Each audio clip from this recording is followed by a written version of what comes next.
that. Forget to hit the live button. Yeah. Damn shame, Erica. Damn YouTube, what's good? We here. Boom. We're here. We out here though. We out here. We Oh, out Eric, here. I saw you have posted in the DM. It says unavailable. Man, I must have bought the last one. The one with the green screen. Oh, for reals? I must have. Damn. Because I literally have Dang, bought I it. just missed it. I told Hustle and Audible about it last night, and when you wrote today at 6:30 p.m., yeah. Yeah, I didn't see it. I didn't see it till then. It's all good. I've been thinking of getting one though. Like finally. The green screen? Yeah. I love the green screen. My bed's just in a bad position for it. I used a green screen actually.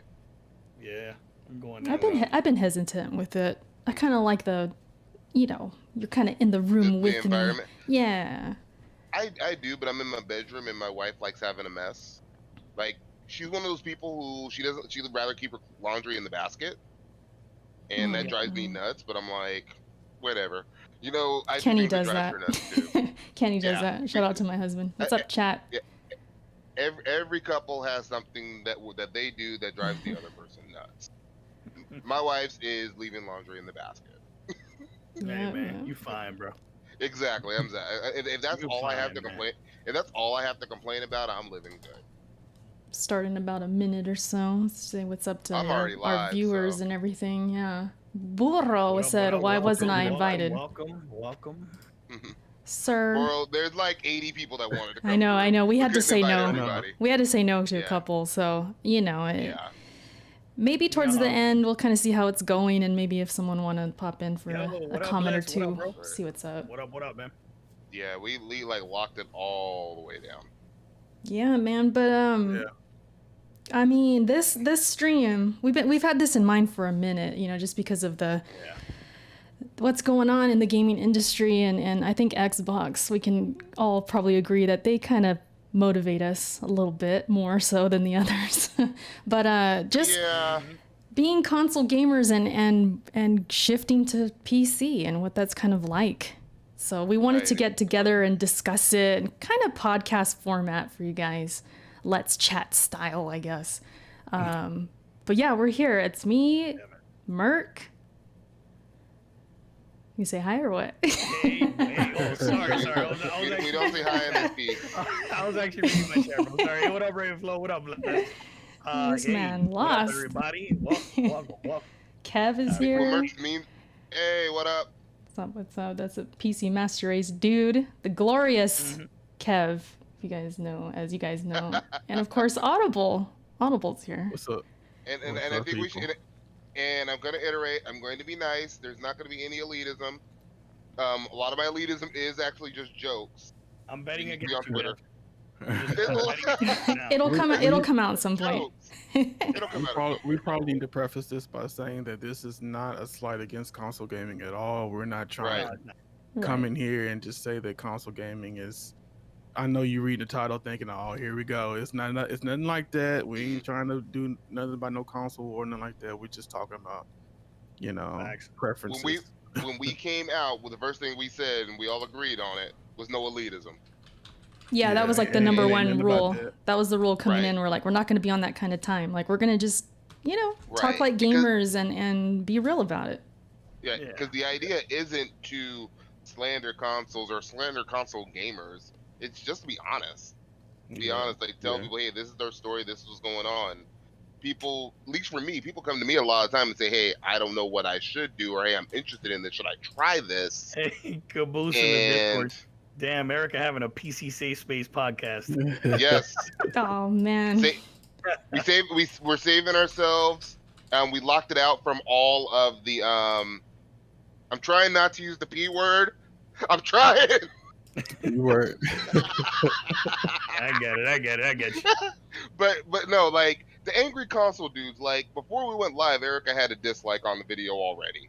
Those are the people, and all we said is we're going to talk about PC gaming. Those are the guys we want to stay away from right now. So I also want to preface this by saying, if you are just that dedicated to your console, cool, fine. This video probably isn't for you. The streaming probably isn't for you. You've already made your decision. You're dedicated to Xbox. You're dedicated to PlayStation, Nintendo, whatever. This is for the people, who are on the fence, who just want Right. to talk about it. Right. Who's Because open it's hard it? to get relevant. It's hard to get relevant information.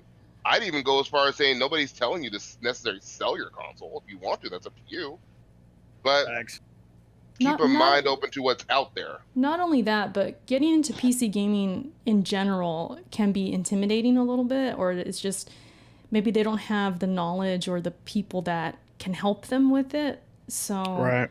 I kind of get it, and that stubbornness, which I will talk about when it comes to myself.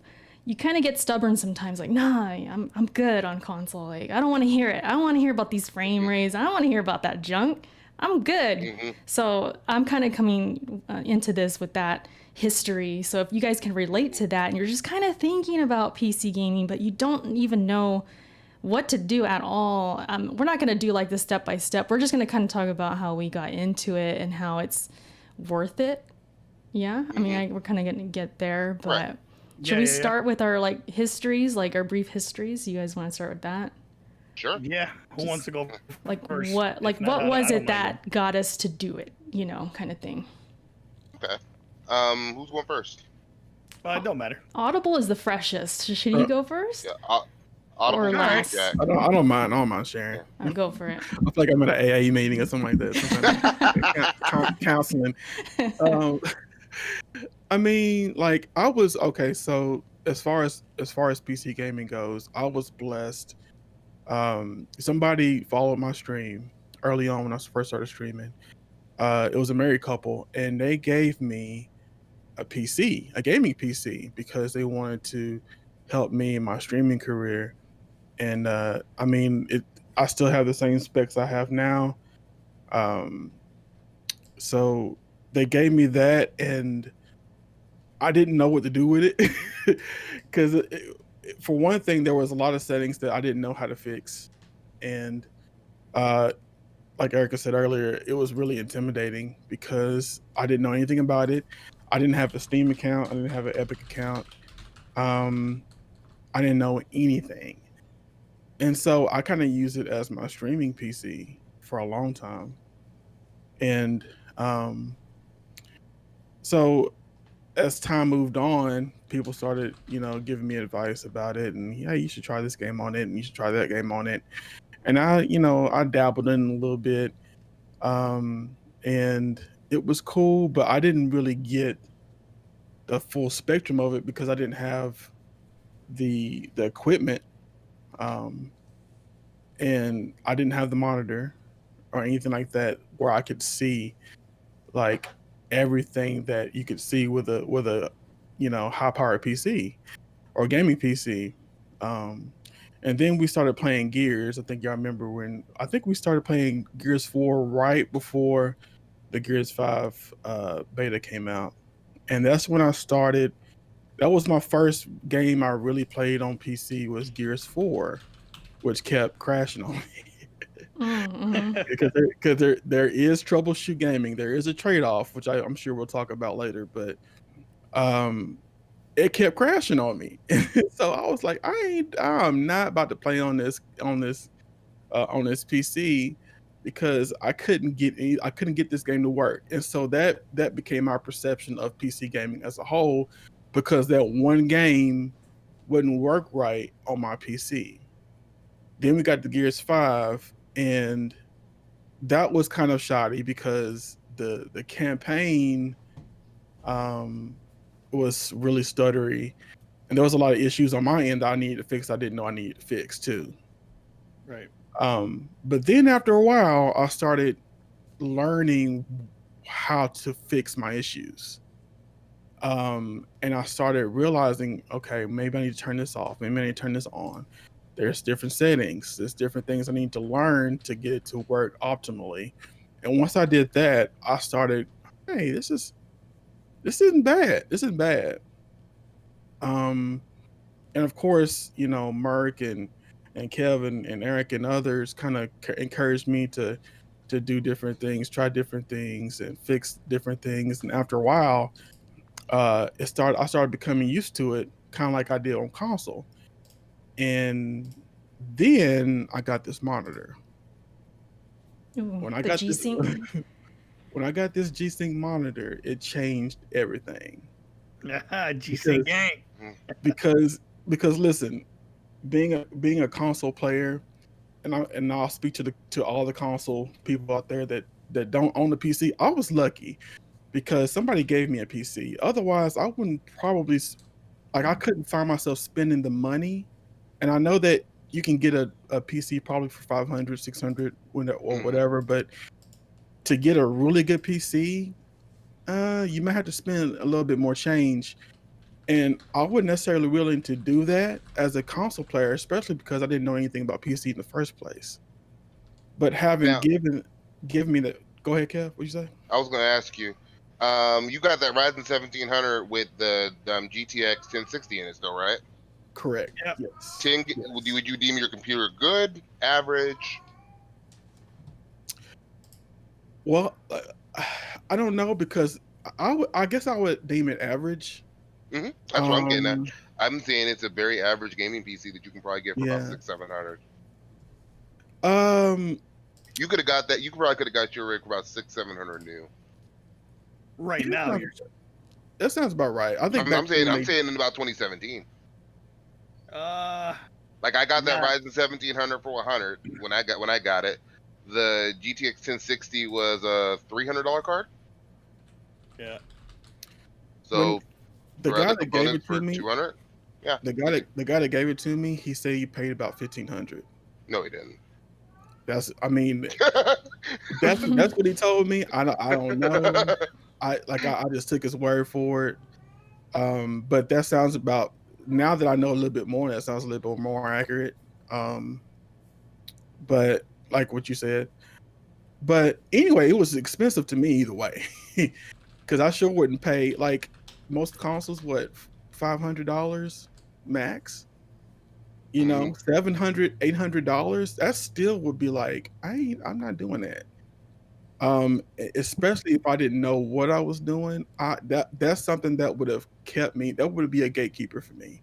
And then on top of getting a PC, getting a $300, $400, $500 monitor, like that's a lot. That's a lot if you don't know anything about that realm. So that gatekeep to me, if that makes sense. It does. It does.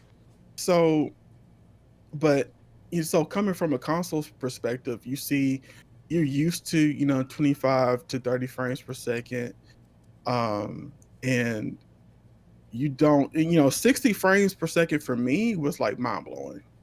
Like 60 frames was like wow, like Halo 5 was like wow, that's awesome. And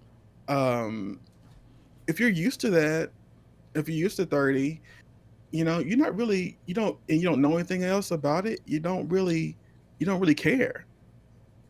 You don't really care. And even now, I mean, I just got through playing The Last of Us Part 2 and Ghost of Tsushima. I'm still playing and I'm having fun with them. I think they're great games. But you notice that stuff now, like once you get everything you need to actually to see performance and see high frame rates and see fidelity, and then you go back to games like that, even though the games are beautiful, you see the stutter. Yeah, you start to notice. You can't help but notice then. Yeah. And you get spoiled. Were you Audible, like were you ever afraid of noticing? Like was it in the back of your mind like maybe I don't want to go that high because then I can't go back? Like did you ever have that thought or nah? Initially, no, because I didn't know what it looked like. Right. Like, you didn't know any better, I guess. Yeah, I didn't know what I was getting myself into. Like I just knew I had never seen. I'm serious, like seriously, never seen anything past 60. I'm talking about like at Best Buy. I'm talking about at stores. I didn't have any friends around here that game like that. I've never seen past 60, so I had no idea.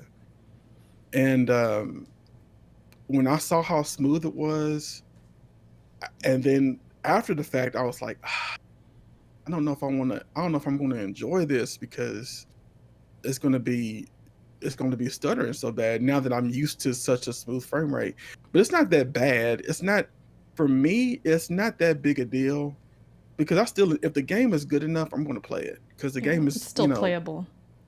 Yeah, The Last of Us was a banger. Ghost of Tsushima is and I'm just using those two as examples because I just played them last. But those games are good. And so if they're good enough, in my opinion, they're playable if they're good enough. But you still notice their frame drop. And so 100%. it's kind of one of those give and takes. You at that point you have this give and take to where, okay, do I want to deal with these frames to play this game, and the frames, I know people make a big deal about frames, and the frames aren't that big a deal, and all this stuff, but frames do matter. Once you play 150 frames per second and 120 frames per second, you go back to those games that are 30, you're like, You definitely notice like the delayed, like if you're playing a shooter, for example, like a multiplayer, you'll notice like your shot's not coming out, or maybe the opposite team, they're seeing something different, like it just feels off at times. Hey, go back and play Rogue Company on console. Let me know. Ooh, I'm good. Does it still hold up at 60 though? I heard it still holds up on 60 on PlayStation and Xbox. The Switch too, right? I think the Switch too. Yeah. 60 is. I'll get into the whole FPS thing. We'll get more into that, I guess, later. Oh yeah. Can I go next, or Audible? You done? Is that kind of everything? I think that's the gist of it. Your kind of history. Yeah, Erica, go ahead. Go next. Okay, Erica. so I'll chip in if I'm coming into this through like the content creator's eyes, because what happened with me was I was all console growing up and all that. And then this generation, because I was making content so much more, I wanted better performance for like YouTube, streaming. So I built a PC for that. That was like number one. And everyone was like, well, yeah, you should get a better PC though, because you could play games. Like you can play like the AAAs and everything. I was like, nah, I'm good. I just need it for, making videos. And then because I worked with She Attack, if you guys remember back then, I was on sheattack.com. I was a writer. I was starting to get PC codes to like review like indie games and stuff like that. I was like, okay, I'll try it out. I have a PC now, like I'll play it. And then I believe Cuphead, and there's maybe a couple other games that came out in 2016 and 17 where they were cheaper on PC. And my PC could run it. So I was like, okay, I think I'm going to just get it on PC because it's cheaper. I'm a cheapskate, I like to get a bargain. So I got it cheaper. I would play the games there. Cuphead was one of them. I always remember Cuphead because I was able to stream it, no problem, because I had a PC now. It was like amazing. I was like, yes, this is awesome. So I just sort of dabbled, but I was still going back to my consoles. I was still playing Gears on Xbox. I was still playing my PS4, of course. I had to because, exclusives. But even games like Battlefield, all those, the multiplats, I was on console, always. It was just like the little dabbles here and there. And then as time goes on, we hit 2019. My streams, I feel like they could be better. So what do? I upgrade. Shout out to Dave in the chat. Shout out to Merc, who's in here. A lot of you guys that just gave me advice and like the motivation to just do it. Like get the best you can get and you can afford. Get this, get that. I get the 1080 Ti. I got that, as a gift. And I just built it around that. And once that happened, then Gears 5 was like on Game Pass. I was like, you know what? Let's try out this Gears 5. Let's check it out. It's live. Huh? Oh, don't forget to talk about the Gears beta. Yeah, let's the go. Beta, all that. And I was like, shoot, it's $1 on Game Pass. Let's just play it there. Like, let's just do it. And I tell you, those frames and the field of view definitely was a huge, like even more than the frames, because I don't like close cameras. I don't like the over the shoulder, like when it's super close. So when I was able to see Gears with the field of view the way it is on PC, I was like, oh my gosh, how did I ever play on Xbox? How did I ever do this? Because it's like I was a caveman or something. Like, dude, this my eyes just opened, right? And then like Audible, I got the G-Sync monitor and it was a wrap. After that, it was a wrap because it was fast, it was smooth, beautiful. I think I even tried out, what's it called? Shadow of the Tomb Raider on the G-Sync. Oh my God. Beautiful. So it was like all these games I was just testing out, like just to see how they would look. And yeah, man. So it's crazy because it started off as like, oh, I'm just doing this for content. I'm just doing this so my streams look good. And then it turned into full on, like, I'm playing Gears on PC. I'm playing this. I'm playing that. I'm playing Rogue Company, as you can see in my video right here. I'm preferring it now. And with the help of you guys, like a lot of you guys, any little problem I had, I would just hit you guys up. And that made it a lot easier. I don't know anything. Like, I couldn't tell you a lot of things about this. So I'm coming. So if you're like me and you just don't know what the hell to do, definitely having friends who are in PC gaming help a lot. And I'm just hoping my experience, and like, even if you're, you know, a content creator, you can totally relate. And even if you're not, you can kind of look at Erica as like, damn, she didn't know anything and she was able to do it. So maybe it ain't so crazy. It ain't so intimidating. So yeah, that's kind of my thing. But I was going to mention too how stubborn I was at times. Some people would be like, come on, Erica, how come you're not playing at 60 frames? You're playing all your games at 30. I'd be like, yeah, whatever. You know, I don't want to hear that. And it would kind of annoy me, like, oh, you master race. Like, get out of here, you know? I'm the console master race. That was like my joke. I used to joke about that. I'm the console master race. And people would tease me. And I understand. So if you guys are watching this and you're just like, it's annoying, I know what you're feeling. I was the same way. I thought it was annoying. I thought they bugged me too much about it. It's like you kind of have to make your own way to it. Like, you have to find, like, you got to do it on your own sometimes because you're stubborn. You don't want someone to force you to do it. It's like you just take, maybe it's the content. Like with me, maybe it's something like that. You want to stream better. You got to like make the move yourself. And then I think at that point, that stubbornness goes away because you're like, well, I did it. I chose to do it, you know? So right. That's pretty much me in a nutshell right there. All right. I guess I'll go. You got anything else? No, I think I covered it for the most part. I mean, I'll add stuff later, but go for it. All right. So some of you guys that are in here that have heard me talk about this may know part of this story, and then I'll elaborate maybe some parts that people didn't. Like all of us, I grew up essentially a console gamer, right? I had a small foray. Okay, I grew up in a household where my mom was a programmer. She used to program in C++. So I was always around computers all the time.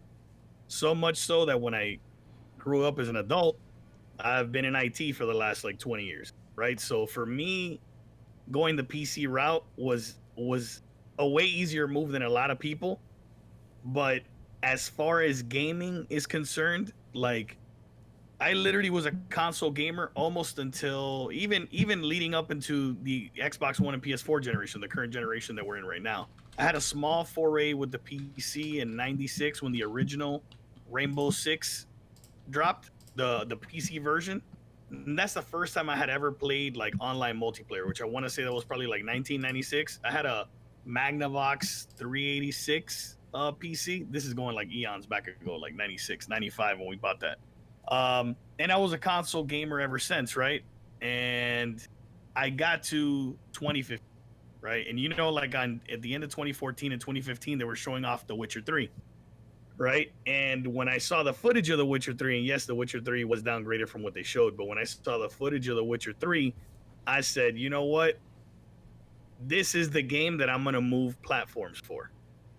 And I built a PC specifically to play The Witcher 3, which I'm glad I did, because for those of you that have played it on PC, it is a stark difference from console. It is. And that's specific. It is. It really is like a big jump. Played it, loved it, but even then, even in 2015, I still identify myself as a console gamer. Even then, it was probably not until maybe like 2017. And I say that because from 2015 to 2017, for a lot of you guys that follow me and watch me and all that stuff, I play a lot of multiplayer games, right?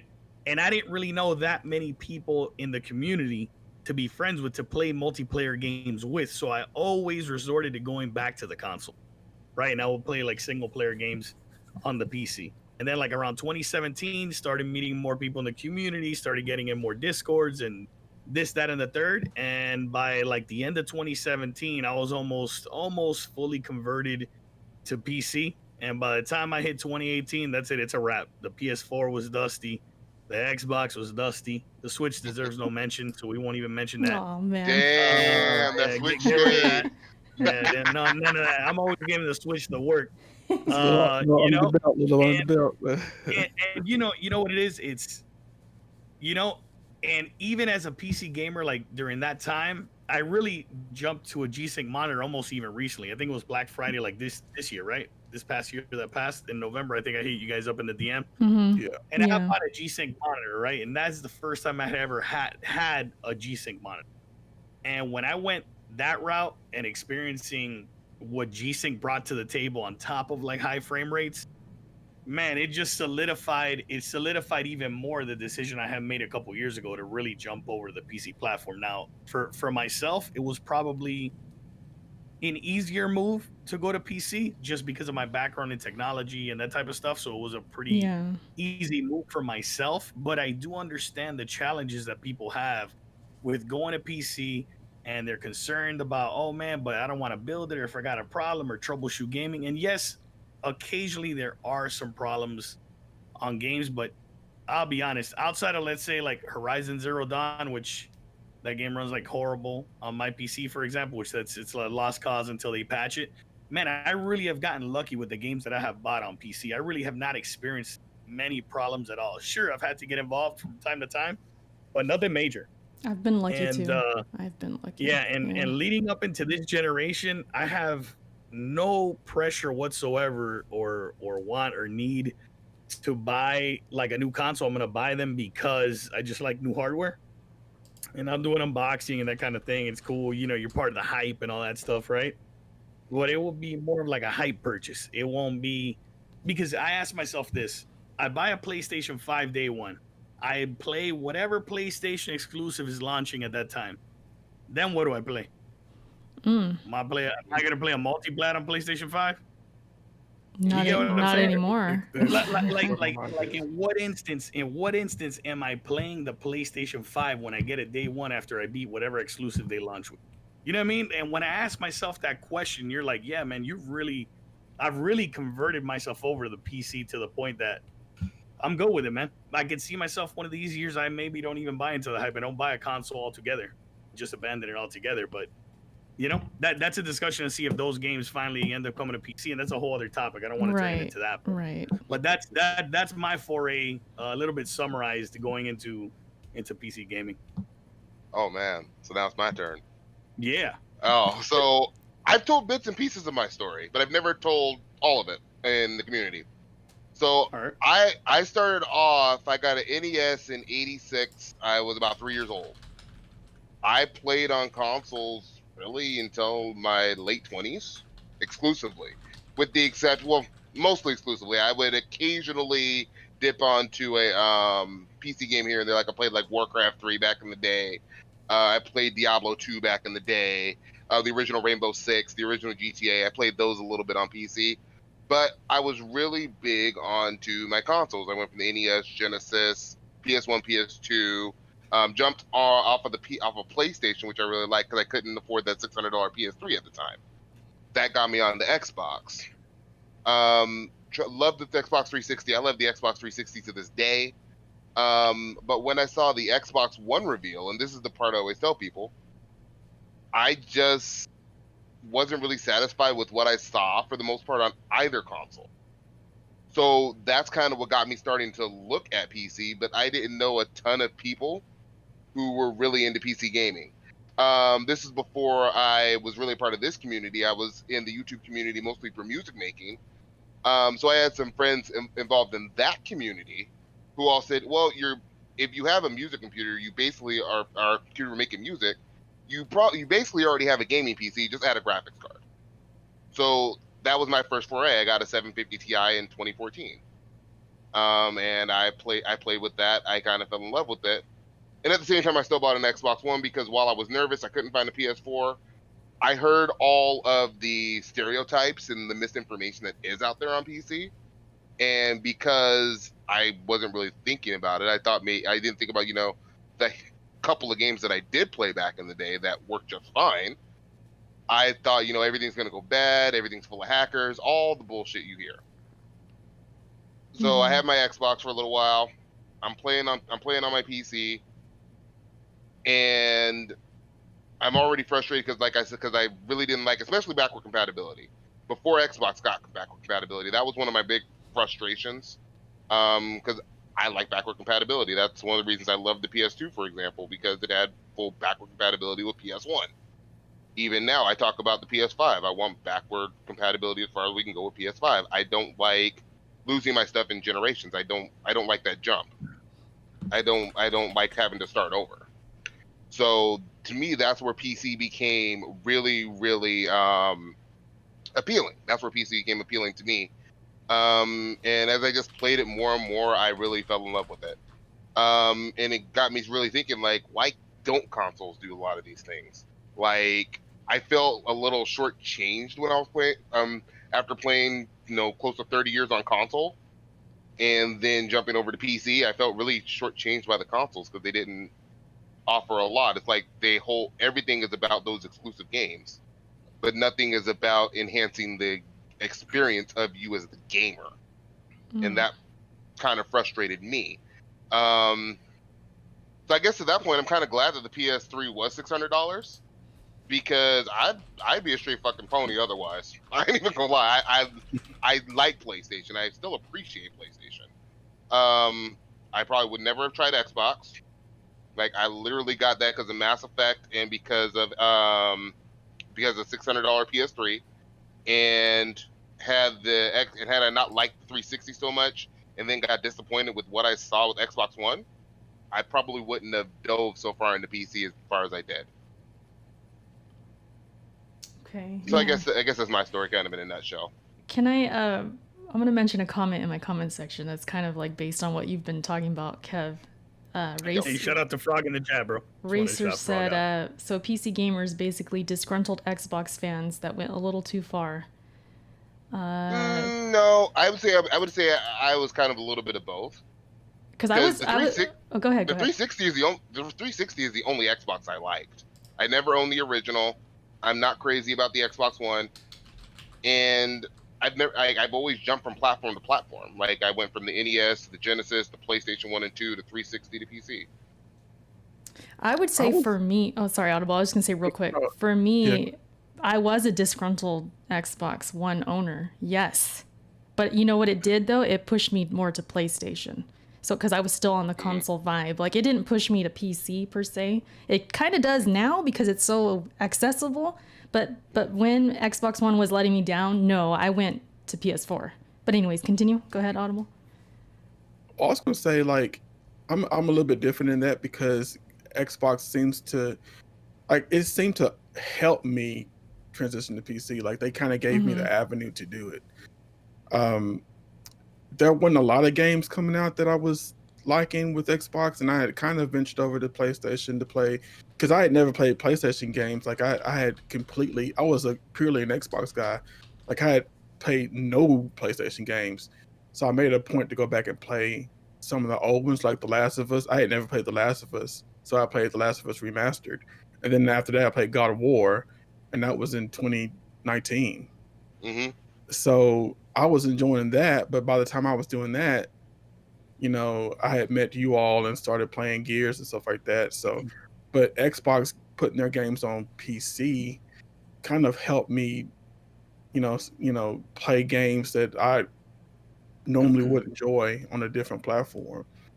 So I'm not really disgruntled. Like, it's not like I'm upset at Xbox. It's more so that Xbox is twofold. They're providing games on the PC, and they're also not really giving me a reason to invest in a new console if I can play all those games on PC. Yeah, you know what it is? For me, it was actually a pretty simple kind of thing. I think all of us in here are huge fans of gaming, regardless of the genre or whatever that we play. Right. I think, except for y'all won't play Total War. Get on that Total War. No, scrap that. Scrap that and Dota. All that can go in the trash. So the one thing that would always get me is I always knew that there was a better option out there, right? As far as performance, graphic, and that kind of things. Now, don't get me wrong. There was a time that I had not experienced like those super extremely high frame rates, like anything over 100 FPS, 140 FPS, until I got a high FPS monitor. So to me, it was always about graphics at first. Oh man, I'm gonna get The Witcher 3. I'm gonna max this out, right? Well, back then when I was maxing it out at the time, the first graphics card that I bought when I got back into PC gaming was a GTX 960. I then bought a GTX 970. And then bought another GTX 970 to go 970 SLI because I was always chasing the ultra and the better graphics and the absolute best that I can make the game look. But those kind of feelings that I've always wanted to play the best version of a game have always been there. I just didn't know how good it was on the other side. But once I experienced not just the graphics, but the options to be able to play a game at 144 FPS, one of the things, this is the one annoyance that I have in the community, right? The one thing I get annoyed with is when somebody tells me, oh no man, because all you guys talk about is high frame rates, right? Oh, 144 FPS this, when you know very well that the person probably has not seen over 60 FPS, which is fine. I want them to experience it, right? So that then they can talk with conviction. But I hate it when people in the community downplay that, like, oh, all you guys talk about is high frame rates. No, man, it does impact how good the game feels to play and how well you can play the game, especially a multiplayer game. Yeah. So to me, it was always I want to play at the best possible way that I want to play at. I was always chasing, and that's what kind of made me jump. And The Witcher 3 is really the one that kind of broke the camel's back, per se, right, as the saying goes, and made that jump. It's kind of interesting you brought it up that way too, because like for me, it wasn't ever about graphics. It was always about what can I and can't I do. Even now, like I game on PC primarily for flexibility. You want like the I was talking about before options and like with the backward compatibility. I'm sorry, yeah. Erica. I didn't I'm get just that. saying you want the options. Yeah, that for me is always about the options. And if you ever see like my complaints about consoles, like people always say I'm being like an elitist on Twitter, I'm always talking about options. And I'm always saying, even when recently with the PlayStation 5 controller debacle, I'm always just asking for the choice. Don't make a choice for me. Like if there's a technical reason why it can't work, fine. Tell us, hey, it physically won't work. But to just say, no, we just want you to use it, then I say again, why? And that's kind of just how my brain works. I'm overly analytical on a lot of things. Like I just overthink things. So for me, it was always about what more can I do? Yeah. Like I'm to this day, like I have a 144 hertz G-Sync monitor. I have a 2080 Ti. I really want my games to really just be fluid, like consistent.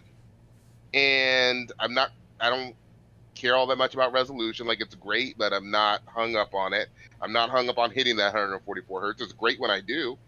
But like everybody's talking about the Horizon Zero Dawn port, I was getting like 70, 80 frames in it, and somebody told me on Twitter that it was bad. I'm like, I'm happy. It's good enough for me. It's playable. For me, it's like, yeah, you have your occasional hiccups because the game is glitchy as hell. But for me, it's super playable. You know? Yeah. No, for me, the amount of hitching in the game, it's unplayable. They got to patch it. It's just it's different for everybody. Because for me, the first major settlement you go into was a little glitchy, and when it rains, sometimes the frame rate will drop a little bit. But other than that, for me, it's been a mostly consistent 60 frames per second or higher for me.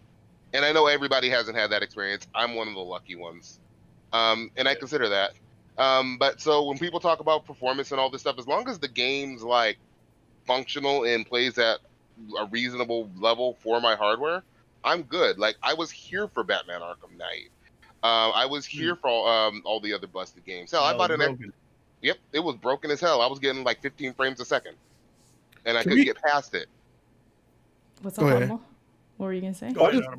I wanted to revisit Horizon because coming from it, like if I'm looking through the perspective of a console player and I'm seeing what I'm seeing on Twitter, a lot of people are upset because or seeing that it's a bad port. Terrible. And it's just like it's tension. They should call Kojima so they can tell them how to use their own engine on PC. But the problem is about that conversation. The problem with that conversation is people see it as a problem with PC and not a problem with the developer. As a console player, I would go, and if I didn't have a PC, I would go, man, that must mean that PC is not able to handle this game. And I would use that as, in my mind, I would think, well, if that's happening to that game, then PC will probably affect other games the same way. But it's not like, but it's the other way around. It's the developer, Right. And I guess it's kind of a question too. Like, is it a developer issue Yes. or a PC issue to where like, it's nothing wrong with the PC, right? It's the developer who's making the port for the PC and the issues with that. So you don't use Horizon as a way to look at other games. Go ahead. Something to consider here. Consoles get bad ports too. I was joking on Twitter. I don't know if Audible or Erica or Merc, if you guys have seen it. Audible, yeah, you saw it because I tagged it with "This is how you trigger PC gamers." Yeah, that performance I didn't see that yet. On the Avengers. The Avengers on PS4, the base PS4 was getting down to 18 frames a second. Sheesh. Yeah, I saw that. Wow. Right. So I mean, sometimes you get things like that on consoles too, where it just doesn't run well, and people blame the PC. Like, I'm not going to blame the console there necessarily either, because they could have downgraded that game. You know what? To make it run better, or Master Chief Collection's another one. You know, when Master Chief had problems, people didn't blame the Xbox. They said 343 is incompetent. There's a lot of other games out there that have come out. Battlefield 4 was another great one. Battlefield 3 also, that came out broken on consoles. Like, at some point, we have to hold these developers accountable too. It's not just the hardware. Now, if you get like a PC, you know, and all the games are having trouble, all the games run like shit, I'm there with you. I'm totally with you. Yeah, blame the PC. But that's like maybe 0.1% of games that come out. Like, and Audible and Erica, you guys are I think Audible's been on for a year or two, and I don't think, Erica, you've been on much longer. How many broken games have you actually experienced? Not one. Well, actually, like actual issues with a game that I've purchased, like broken, like Horizon Zero Dawn, like Arkham Knight broken. That I purchased with my own money. Horizon Zero Dawn is the first game since 2015, and now that's been that broken. Yeah. You sound like you came on like a year or two after I did, because I literally 2015. Yeah, I opened my Steam account 2 weeks after they revealed the Xbox One, and I actually got I was playing on my laptop just to test it out. I started playing the original BioShock, GTA 4, the Mass Effect trilogy, stuff like that, just to see how it would run. But I got my actual rig at the beginning of 2014, and yeah, like badly broken games that I've had: Battlefield 4, Arkham Knight, Horizon Zero Dawn. And I know there's been others that I just haven't been interested in, but it's not a lot of games. Like, most of the games that I've experienced on PC are absolutely fine. The vast majority. The only one I can think of for me is this game called Devil's Hunt. It had a game-breaking glitch, and I was reviewing it. I got a review copy for it, and there was nothing I can do about it. I couldn't complete the game, and I messaged them and everything. It was just a really bad... it's not even a port. It just wasn't developed very well. It had issues. So that's the only one I can think of, and that's like such a small game. But as far as everything else, no, it's been pretty good. But I was going to add to like what you guys were saying about the perception from the console gamers. Like, when they look at Horizon and they start to think, oh, look, it's PCs. That's the issue. I think they think like that, or it's possible they think like that because with the Xbox or a PlayStation, there's only one PlayStation. There ain't different rigs, there ain't different specs, none of that. So as a console gamer, you might look at the Horizon situation and think, man, I only have a 1060 or I only have a 970 or whatever they got. mine's probably not going to perform well. So forget that. You know, they're going to be scared off because they're going to think my PC, if that PC with the 1080 is having problems, then mine's going to surely not work, or I can't afford something better than that, so I don't even want to do it. You know, I feel like when people say that they can't afford those graphics cards, the most popular graphics cards on PC aren't the 1080 Ti's of the world, aren't the 2080 Ti's of the world. No. Right. They're the 1060s. That's what I'm saying. It's like, the $200-$300 cards. That's what in between $200 to $300. That is the most. That's the sweet spot. Cards that are sold always. Yep, always. Always. So it's like, so don't think that you need to Right. go out and spend $1,400 on a graphics card. I have this $1,400 graphics card. Sure, it's nice. I don't need it. right. It's just it was nice to have. It was a gift from my wife. You would have been fine with your 1080 even still. Yeah, 1080 is still a beast. Yeah, I mean, I'll keep it real with you. I was thinking about the other night. I could have still been on my 970. yeah, theoretically. Like the GTX 970 from 2014 is still fine. I talked to a guy on Twitter. Shout out to my Magnum Master. He still runs on a 980 Ti from like 2015, Yeah. and he runs games just fine. That's still a plenty good card, man. 980 Ti Right. is on par with a 1070. Yeah, that sounds about right. So it's like, don't think that you have to go out and buy cards every time they come out. I'll probably skip the 3000 series. I was gonna skip the 2000 series, but like I said, my wife bought me a 2080 Ti. Hey, Otherwise, man, I would not have bought it. got that pandemic gift. Hey, yes, thank you, Mr. Trump. We got that Hey, check. All my hey. bills are paid. My wife was like, "Hey, I know you were thinking about upgrading your PC. What's the best graphics card out there?" The stimulus GPU. There you go. Yes. Okay, hold up. Since we're talking prices right now, give or take, how much? Like, let's just give people an idea. If they've never built a PC or bought one, how much have you guys spent, give or take, do you think, on your PC as it is now? Oh man, I've spent a lot. My Like, PC has evolved from 2015 to now to about 5 different builds. Oh damn! I've only had two. I've had two. And I will tell you the reason why. because I like shit. I was that typical if you want to call it like gold chain gaming or whatever, like the new shit that came out, I'm getting that. Listen, I went from a 6700K to a 7700K just because. And there's no reason for it. The and for those of you guys that don't know, the 7700K, excuse me, is a refresh of this 6700. So a refresh is essentially we're rebranding the same GPU and maybe making it a little more power efficient. Yeah. So it uses less wattage out of the wall. Yeah, Other than that, it's the same damn card or same damn CPU. This is the other thing I'll add on. I was, you know that meme that goes around, or you get it a lot in the community, like, oh, all PC gamers do is watch their frame rate counter, right? Mm-hmm. When I first got back into PC gaming, right, in 2015, I was definitely one of those gamers, right? Mm-hmm. I could not tolerate that there was not a game that I could not run at ultra at over 60 FPS. At that time, 60 FPS was still perfectly acceptable for everything, right? Right. Because I didn't have a high refresh rate monitor at the time. And oh man, 60 shit, it still can't run. perfectly acceptable. It can't run it at 60. That's okay. I'll get rid of this 960. I'm getting a 970. I'm getting a 970 SLI. I'm getting a 980 Ti. And man, I literally in one card generation, I literally bought every graphics card that NVIDIA offered minus the 980. Damn. You know what I'm saying? So yeah. It's hard for me to tell you like how much I've spent on my rig because my rig has changed so many times from then to now that it's difficult. But to use round numbers, man, you can, if you want something decent that you just want to go out, we can go through prices if we got the time. But if you get in that $800 to $1,000 range, man, you're buying something that's gonna last you a minute. You're gonna be able to play games for a long time. You do not have to upgrade every time there's an upgrade. That want to upgrade is always gonna be there, but you just got to be smart about it. It can be. I'm not going to say it's always there. Like I have no desire to upgrade right now. Let the games dictate when you upgrade. Not you upgrade because man, I gotta have the new card.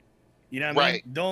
Don't jump into just oh man, the 3080 Ti is out. I'm gonna dump this 2080 Ti and jump on that. Sure, man, that's all you're always gonna want it. But do you need it? Not really. And that's where the perception also comes in, where people think, oh, you have to upgrade all the time. No. Right, you don't. Like if you actually like go out and like look at some, like I like looking at some of these performance videos sometimes. People are still out there rocking like 780 Ti's. 780 Ti came out like 2013. And people are still gaming on it. Yeah, they're not playing maxed out ultra settings, all that shit. Is that important to you? I mean, let's be real. You were cool with medium settings and 30 frames per second, 5 minutes ago. So how important? Lower than low in Red Dead 2. That's all I'm saying. Right. But my point is, so it's like, how important is all of that to you? Like, and I can't answer that question for you because again, to me, PC is about customization. It's about the fact that I have options, I have choices, I have flexibility that the consoles won't give me. Right. Let me say something too when you're done. Oh yeah. Go ahead. So I can't tell you necessarily, hey, you're going to spend this period of time, because it's, do you feel like you need an upgrade or don't you? If you don't, then don't do it. Let the games dictate when you upgrade. Don't allow the community to hype you into buying the latest and greatest, because the truth is, man, most of the time when people upgrade, it's a want. It's not a need. Yep. You know what I mean? That's just the reality of what it is. My last 2 upgrades, I had a GTX 970. I went to a 1080. I didn't need that. I was still playing everything at 1080p high settings. I was getting 60 FPS plus. I was good, but I wanted to upgrade. Yeah. Then again, when I got my 2080 Ti, I wanted to. I was like, yeah, I want to play 4K Total War. I was thinking about upgrading. I didn't need to. I didn't do it in part because I was like, I could spend that money somewhere better. And then, like I said, I got that Trump check and my wife just bought it. Okay, so for those who couldn't use the Trump check, or they just kind of low on money, they're gonna listen to us and think like $800, $1,000, $1,200. That's why. Oh, I'm sorry. I don't mean to cut you off there. They're gonna say like, I'd rather just get my PS5 for $600 or whatever it's gonna be. Let's say it's $600 at most. Why can't I just do that? But my thing is, like, you guys were saying, like, let the games dictate how you, what'd you say? How you customize, or how you... When you upgrade. when you upgrade. I'm also saying let the games and let your priorities and what you're wanting to do with that PC dictate you getting a PC as well. Because like I said, for me as a content creator, the quality of life that I have now when it comes to streaming, making videos, doing all this multitasking is just through the roof. I'm finally at a place where it's like I can just sit down, play a game, stream it, and I don't have to do much more. Like I click a couple things and I'm there. So if you're someone like that, and that's not everyone listening, but for me, those priorities dictated, yes, get a PC. But if you're somebody who's like always on your PS4 and you're like, man, I don't know, I don't really care for PC, like I don't need it because my games are on PS4, then yeah, maybe this whole conversation, you're like, whatever, it ain't for you. But if you're like on the fence, like we said before, or if you're an Xbox gamer, to you, I say this to the most, because Xbox games are on PC. So if you want to not pay for online, if you want to get the best frames, if you want to get the best experience, cheaper games, Game Pass for PC, like if you think about it in that way, like, you know what, that's important to me. I do want to see Gears of War on something better. I do want to see Halo look better, Forza, whatever. Then maybe PC's for you. So it just depends on like you and like what's your priority and what you want to do. Because some people, they're gonna be like, man, $1,200, like I play freaking Uncharted all day. What do I need that? You know what I mean? So it's like, it's going to depend on you. Might not need that. So, yeah. You know what? We'll do some simple math. So a PS4 at launch costs how much? $400. $400, right? yeah. You probably PS4 still costs like $400. You got PSN. That's $60. You bought probably at least a second controller. That's another $60. Mm-hmm. You then bought a PS4 Pro. How much money have you spent already? You spent the gaming PC. And for every year that went by, you dropped $60 on every game. On PSN. Oh no! Now when you say that, more than 60. All the console gamers say, "Oh, what do you mean? I buy it in Black Friday. I've never paid 60. Don't tell me all of y'all never paid 60. It's hilarious. Anyway, the moral of the story is that right there, I just came up with $1,000 in what I just said. You have the controller it came with, a second controller you bought, the PS4, the PS4 Pro, and let's assume, okay, how many years was it between the PS4 and the PS4 Pro? 3 years, and 3 years of PSN at $60 a pop. There you go. You got your gaming PC. Add an Xbox in there too. If they got both, add an Xbox. That's another $500. Well, I mean, if you bought all the consoles, you basically bought a gaming PC. Add a Switch in there. You know, we spend money. It's an expensive hobby. It can be. It is. You know. It is. So it is what it is. Yeah. Console game. You just don't pay a lot of money for console gaming up front, but they get their money. Yeah. They're getting their money. They're getting their money. You know what I mean? You're gonna spend that money regardless. Now, it's just a matter of, do you want to spend it up front or do you want to spend it on the back end? You want to play the best version of those games, it's accessible to you. Right now, PC gaming is very accessible. Steam makes it very accessible. Building a PC right now is as easy as it's ever been. These BIOSes are EUFI, where you can actually even use your mouse in the BIOS. Like, I remember when you had to put pins in the motherboard to like adjust clock rates and stuff like that. You know what I'm saying? Like before, building a gaming PC was like it was like a thing. Like now, it's super accessible. Very. Man, accessible. you about to scare them talking about BIOS. You about to scare all. Yeah, see. Let me speak on that real quick. Like, go for it. When you bring up things like BIOS, and like I remember I had a problem. I forgot what it was, a troubleshooting day. I forgot what happened. And someone was like, "Did you check your BIOS?" And I'm like, "Huh? What? I don't know." Like stuff being like detected or something like that. Yeah, it was that thing. My hard drive was like dying or something. But things like that, dude, if you're listening and you're like, man, that sounds complicated, I am there. I still think stuff is complicated. Like there's things that I don't know what that means, but I follow the steps, I do it. And when it comes to troubleshooting too, again, with the content creating, I have more troubleshooting with the content, like as far as streaming, than with the actual games. So if you're not a content creator, you're probably going to have more luck as far as less troubleshooting. But overall, the pros of has really outweighed the cons. Like I could count on one hand really like major troubleshooting moments, like to where I had no idea what to do. Like on one hand. Yeah. Let's said something which is very true. You can get new games day one on PC for less than 60. That's frequently. I was gonna mention that too. Yeah. And cheaper we don't mean like no pirating or anything like that. Like legit, like you can go to like legit sites. Yeah, Green Man Gaming, stuff like that. The secret is don't buy on Steam unless it's a Steam sale.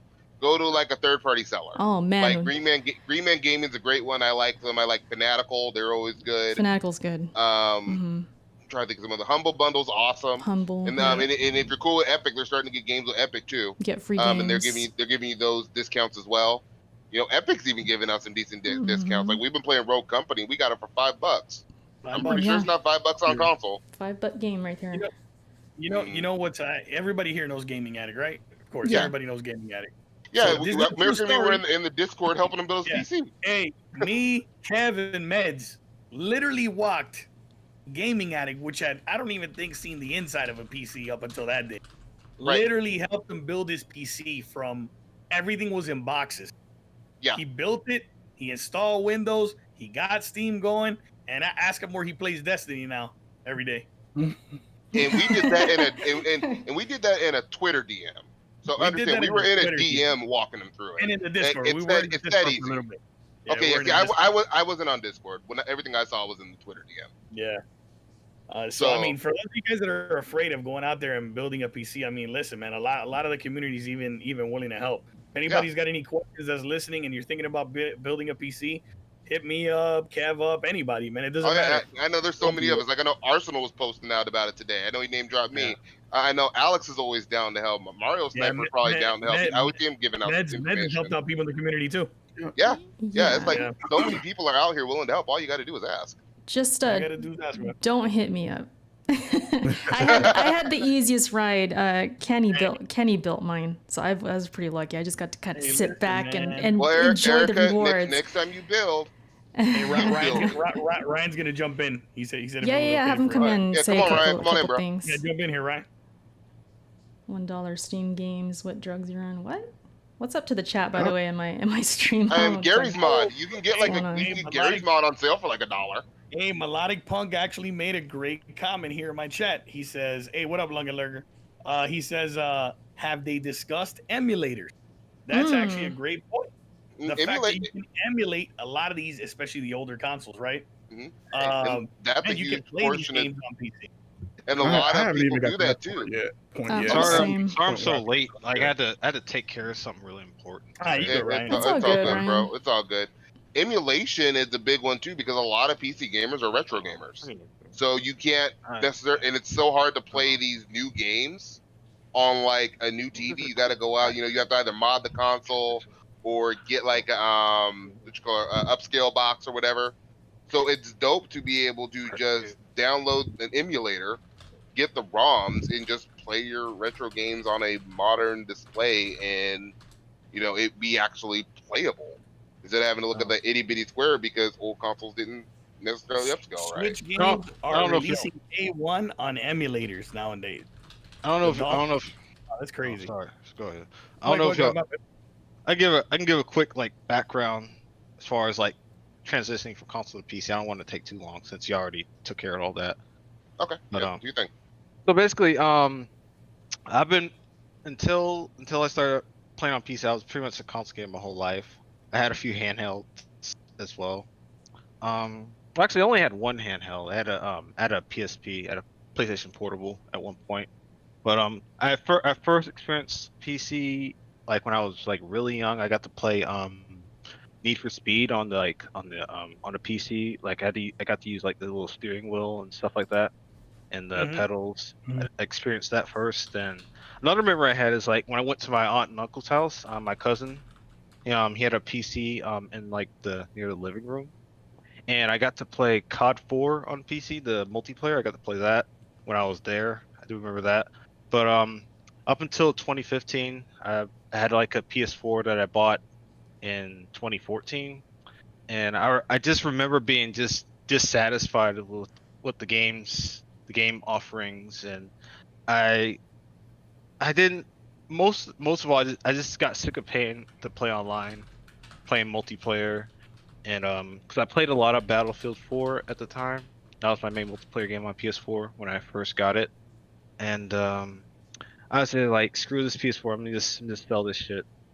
And I saved up some money because I was working at a Wendy's. I saved up some money and I bought my first gaming PC. It was like it was a pretty shitty build for the most part. Like I was using like an old AMD FX processor. I was using like a 6300 and GTX 960s. That was my first build. And all right. I didn't have a monitor back then. I just had my little an HD TV to play on. That works, dude. I did the same thing. Yeah. I had a little 13-inch TV. Yeah. Eventually, I bought a better TV, but it was pretty much a little bit bigger. But eventually, I did upgrade my graphics card, and I actually bought another processor, which is pretty stupid because it didn't really help my performance very much. I was pretty ignorant to how how to like components worked and kind of benefits you would see. So I ended up buying another AMD CPU, which is a big mistake. I did sell the old one. So I love my AMD CPU, sir. Yeah. Well, they're good now. Yeah. Those FX CPUs were trash. So I've upgraded my CPU a couple of times, and I did get I got a 1070 late 2017. That's when I bought it, and that's the card I have right now. So that's pretty much my background, and I've been pretty much gaming on PC for about 5 years overall. Nice. Oh, me and you have been around like the same amount of time. At least my second stint in PC gaming. Yeah.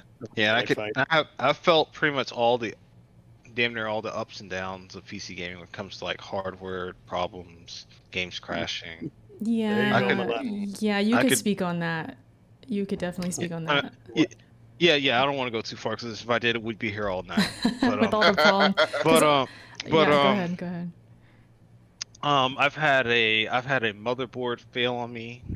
That I had to get it REM'd to get it fixed. I was without for like a couple weeks. I've had a graphics card have memory issues. I had to like my 960. I had to send that in. They had to send me another one. What else did I have to do? That's about it as far as hardware goes. I thought I had a problem with my Ryzen CPU, but it turned out I didn't really have an issue with it. They just sent me a new one, but I don't think I had it. I don't think the problem was with the processor, but that was that. I've had games, some of the bigger titles, just crashed on me and I wasn't able to play them very long, like Modern Warfare, Gears 4, and Gears 5. Damn. But yeah, that's about it. Those are like the most frustrating times I've had, for the most part. What else? Overall, my experience has been pretty good, because for a while when I first started, I didn't have a high refresh rate monitor. Then a few years in, I got a new monitor. It was a 1080p 144 hertz monitor. That really changed things for me as far as my gaming experience, because I was seeing higher frame rates than I was earlier, because I was just capped at 60, and I guess last year or early this year I got a G-Sync compatible monitor. I really love it. There you go. Yep. And I guess one of the harder adjustments for me from transitioning from console to PC is just using mouse and keyboard for like first-person shooters.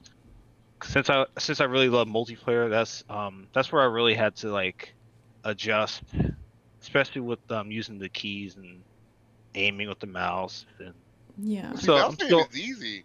It's the keyboard that's hard. well, At it wasn't hard. It's just Just getting getting used to it. getting the aim more precise. Yeah. Something I still struggle with, because I have to adjust my DPI sometimes, and I do want to get the aim right. But I think I've done a pretty good job with that. Yeah. And that's there's a learning curve to that. I won't pretend like there isn't. Yeah, there is. There But definitely is. It's like Go ahead, Kev. oh, and I'll say just like anything. Like we were talking about this as we started the stream, and I was bringing up a conversation I had with my mother earlier today, where she says, computers are hard and all these other things. We're like, people are on their phones constantly. So it's like it's a learning curve. You have to sit down and actually take time to learn whatever it is you're doing. But once you take the time and learn it, hell, even like a new console, when they do all the new overlays and everything, and they change the UI, that takes a little time to learn too. It's any and everything.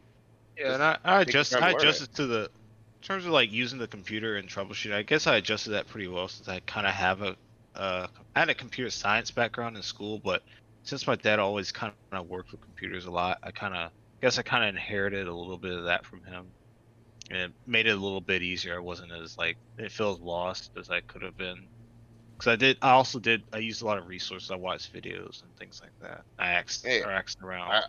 I still use video resources, dude. If I have a problem, the first thing I do is hit Google, hit YouTube.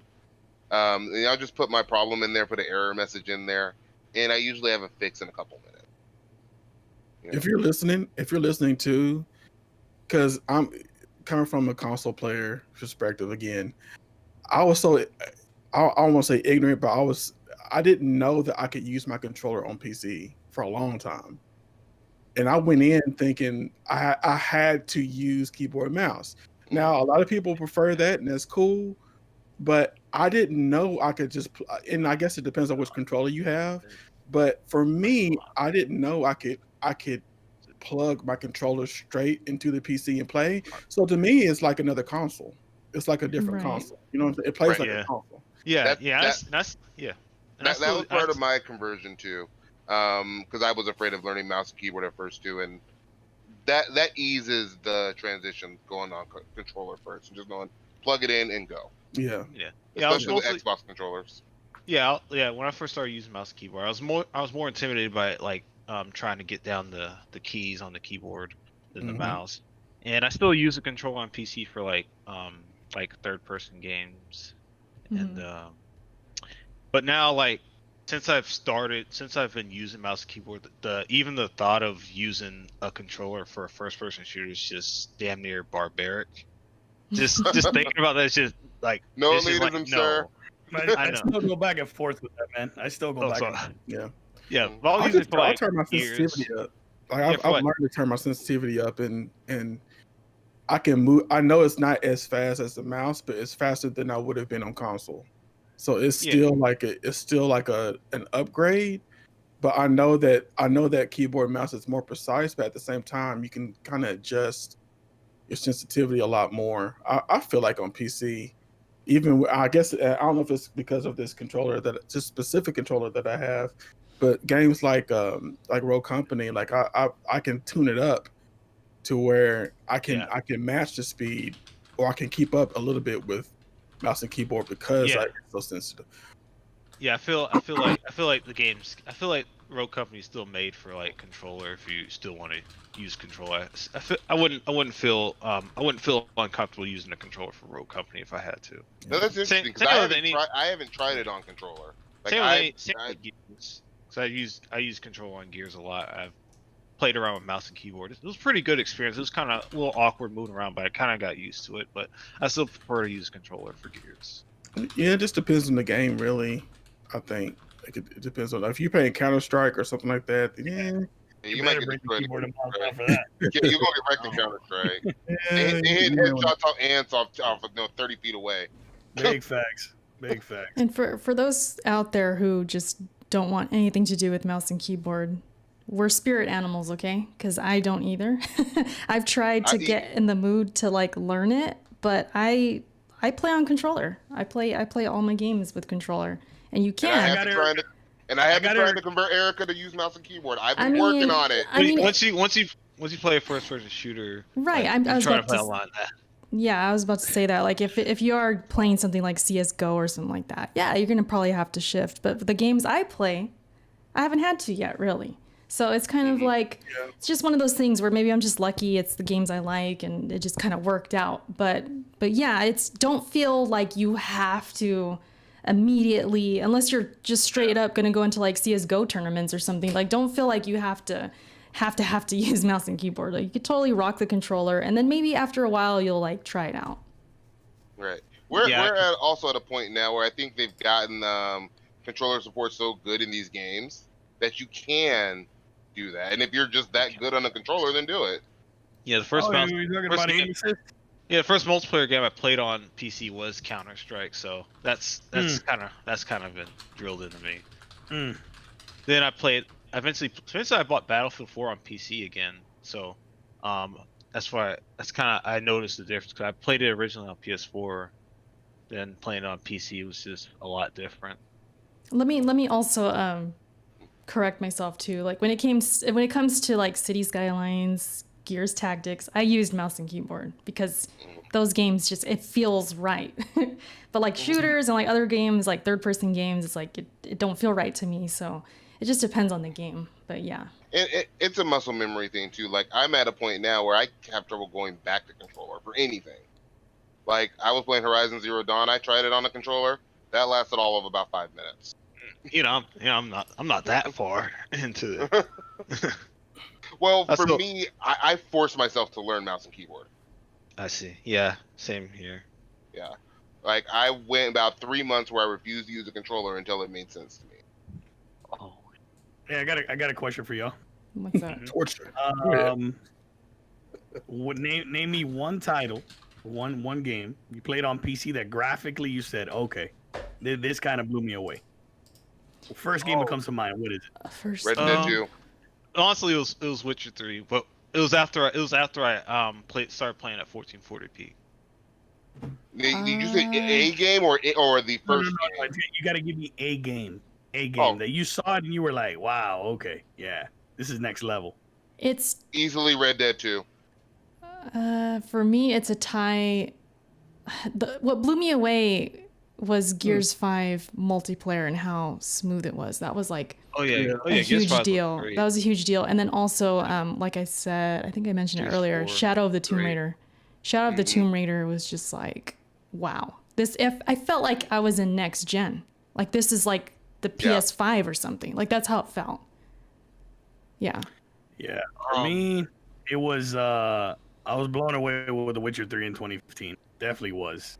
That's a good one. And then recently is definitely the Red Dead 2. Red Dead 2 is just That game there's a lot of games. Like it's been man, 7 that years. that game is like wow. It's a here's wow game for real. Mhm. Here's one that might be seen as a hot take. I would say recently, over the past like 2 weeks, I would say Assassin's Creed Unity, playing that, like, since they pretty much fixed like a lot of the issues Ubisoft. It still like has a few bugs and it still crashes occasionally, but like playing it looks really good. The character models aren't the best. Like the character models detail aren't the best, but the environment, like the city Paris, it just looks incredible. Like, I put up a couple screenshots like last week. It looks really good. Yeah. One thing to say about Assassin's Creed games, if you love how they look, if you like graphics and that's really your thing, Ubisoft makes some of the most gorgeous games I have ever seen. And particularly on PC. Like they don't look bad on console, but when you get to see them in Ubisoft's full vision on PC, I mean, Division 2 looks amazing. Oh, Division looks good too. Yeah. Oh yeah, Division, Far Cry 5 looks great. Division. that's where I was forgot going. about Far Cry Division. 5. Assassin's Creed Odyssey looks amazing. Like you see that attention to detail. Ubisoft games, in my opinion, always look next gen. You know what game looked really good too was Rise. I played Rise Rise on on Rome? PC. Yes. Yeah. And The Witcher as well, but Rise, because it was, when did that game come out? 2013, right? Title. 20, yeah. I was like, wow, I was impressed. Like, this thing looks really good. Like, yeah, I remember that. Now, I didn't play Rise on Xbox. How did it look on Xbox? Like, I bought the Xbox One with Titanfall. It like, looked good it looked like a next gen game on console in comparison to everything else that was out. Okay. It and looked I asked good. that because, like, I bought my when I got my rig that I was talking about initially in 2014, I bought an Xbox One the same day. Like, I was that nervous about making the jump because of all of the misconceptions I heard. Yeah. The question I wanted us to cover, though, before we're done, because we're already like over an hour, but why right now? Why is right now the best time? And I want to start by saying, I feel like Xbox has a lot to do with this because right now, this sound weird, but right now it's kind of the worst time. You think? Yeah, because new cards are coming out. New cards. Well, you get what I'm saying. Like as far as generations go, and like. Yeah. Shifting from console to PC. Oh yeah. Yeah. Yeah. Okay then. Okay. Yeah, but I mean, if they did want to go freaking hard and get like the best card, then yeah, I guess they should wait. But if they're just starting, like with maybe something simple, but why do you think, if you do think, like why right now? Like what kind of factors into, if somebody came to you and they're like, hey, should I get the Xbox One or the PS5? Like what would you tell them? Why would you say right now to get a PC? Personally, I think the jump over to a new gen is always the right time to do it. And I think either console, I think you have to ask yourself, what are these consoles offering me that I want? If all you want are exclusive games, get a PlayStation. I mean, that's fine. If that's all you're after. Some people don't care about anything but exclusives, and that's fine. I'm still the arbiter of options. Like, that's what I want. So for me, that is the reason you get a PC. It's for the options, for the flexibility. Fuck the graphics. Frame rate's cool, whatever. Options. And while consoles are getting some options, they're getting more than they had before on Xbox in particular. There's still miles behind what you can get on PC. Personally, I do think the Series X is a good option if you plan on buying both consoles. But if you only buy one, I'll just buy the PS5. But if you're planning on buying both consoles, the Series X isn't a bad option because it seems like it's kind of it's trending more towards a PC as we go along. But you're still gonna be paying that online fee unless Microsoft changes something, how like the paywall for Xbox Live Gold or whatever. Unless they change something about that, then you're still gonna be paying to play online.